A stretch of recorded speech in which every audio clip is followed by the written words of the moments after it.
Blackstone Audio presents Mistletoe and Murder, a Daisy Dalrymple mystery, by Carola Dunn. This book is read by Lucy Rayner.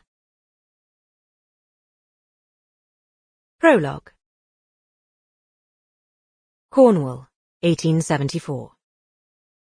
The sailing barge slid smoothly down the Tamar on the ebbing tide. With no need to man the oars, the crew were at leisure to watch the two young gentlemen seated in the bows. Beyond the obvious similarities, the fair moustaches and whiskers, their faces proclaimed a close relationship. The elder was Lord Norvilles, heir to the 6th Earl of Westmoor. His country tweed knickerbocker suit contrasted with his companion's military gear. Albert, his youngest brother, had recently returned from India, and wore the uniform of a lieutenant in the Duke of Cornwall's own regiment. The brothers' faces revealed more than their shared ancestry. They were obviously quarrelling.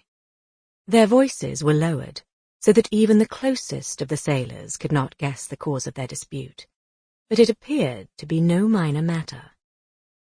The yellowing reed beds fell away to either side. The barge began to bob as the river merged into the widening estuary.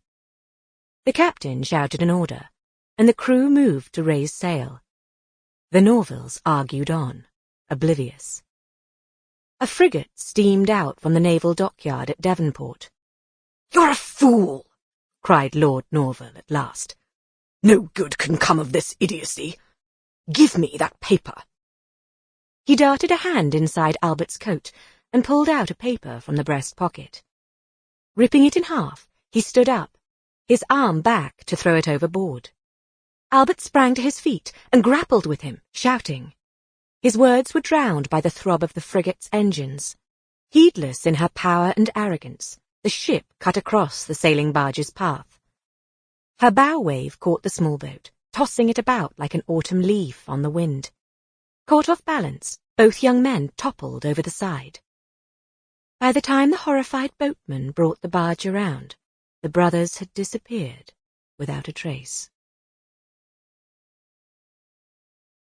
Chapter 1. London, 1923. "Mother, you simply can't." "It's no good being difficult, Daisy." The Dowager Viscountess's smugness insinuated itself between the crackles on the wire. "Perhaps you didn't catch what I said. This is a shockingly bad line.